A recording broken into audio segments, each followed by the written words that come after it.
السلام علیکم ورحمۃ اللہ وبرکاتہ۔ میں ہوں محمد شفیع نقشبندی القادری، کامل حدیث جامعہ نظامیہ متوطن شہر ہاسپیٹ ضلع بلاری کرناٹک۔ عزیزان گرامی، آج آپ آنکھوں سے دیکھ رہے ہیں کہ ساری دنیا کے مسلمانوں کا کتنا برا حال ہوتا چلا جا رہا ہے۔ بالخصوص ہندوستان کے کونے کونے پر گلی گلی میں مسلمانوں پہ ظلم و ستم ہوتا چلا جا رہا ہے، اور ہر جگہ مسلمان ذلیل و خوار ہوتا چلا جا رہا ہے، اور کوئی مسلمانوں کی کوئی مدد کرنے والا نظر نہیں آتا۔ جو مدد کرنے کے نام پر آتا ہے وہی مدد کے نام پر ہم پہ ظلم کرتا چلا جا رہا ہے۔ تو یہ مسلمانوں کی بربادی بڑھتی چلے جا رہی ہے، اور مسلمانوں کی بے عزتی بڑھتی چلے جا رہی ہے۔ آج کوئی مسلمانوں کی مدد کرنے والا نہیں ہے۔ تو اب میرا یہ بیان یہ ہے، اصل میں یہ بات کہنا چاہتا ہوں کہ ہر جگہ، چاہے ہندوستان میں ہو چاہے کسی بھی کنٹری میں کیوں نہ ہو، یہ مسلمانوں کی بربادی کے ذمہ دار کون اور بربادی کی وجہ کیا ہے، یہ دو بات پہ میں مختصر بیان کر کے اپنی بات کو ختم کر دیتا ہوں۔ بربادی کی دو وجہ ہیں، مسلمانوں کی بربادی کی دو وجہ ہیں، اور اس کے ذمہ دار مسلمانوں کے لیڈر ہیں۔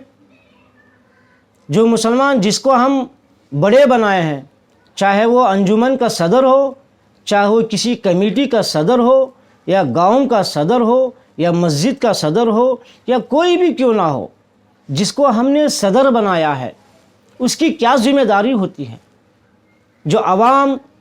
پبلک جس پہ بھروسہ کر کے ہم بڑے بنائے ہیں، ان بڑوں کی کیا ذمہ داری ہوتی ہے؟ آئیے دوستو عزیزان گرامی، اس ٹاپک پر بس مختصر میں چند باتیں بتا کر اپنی بات کو ختم کر دیتا ہوں۔ مسلمانوں کی بربادی کی وجہ دو ہیں، ایک دنیاوی وجہ ہے، ایک دینی وجہ ہے۔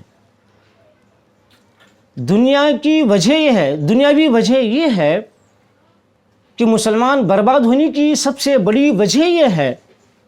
کہ آج دیکھا جا رہا ہے کہ جتنے مسلمانوں کے لیڈر ہیں،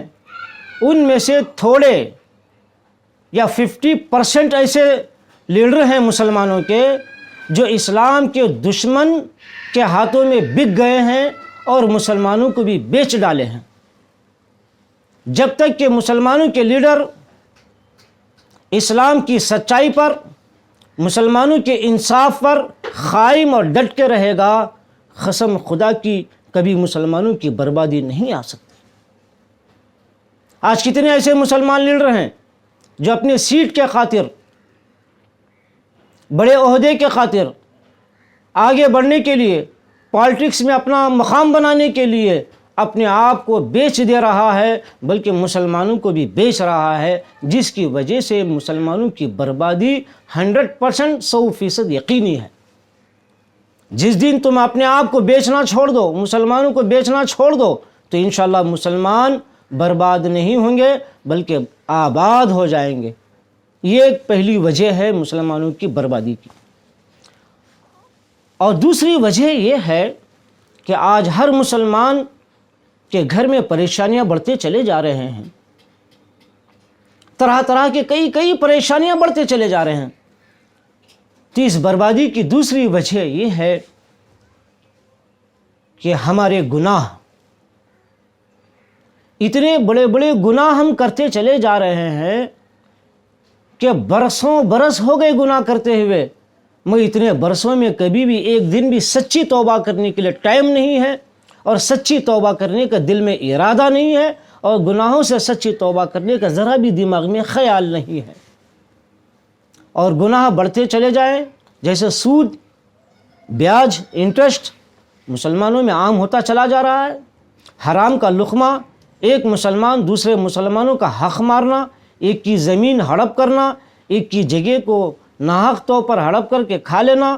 قرض لے کر قرضوں کو ڈبا دینا، ایک ماں باپ کی نافرمانی، ایک کا دل توڑنا اور ایک کا دل دکھانا، بیرے کا ہر طرح کی جتنی بھی حرام سے حرام چیزیں ہیں جو ٹاپ کے حرام ہے وہ ٹاپ کے حرام کام ہم کرتے چلے جا رہے ہیں۔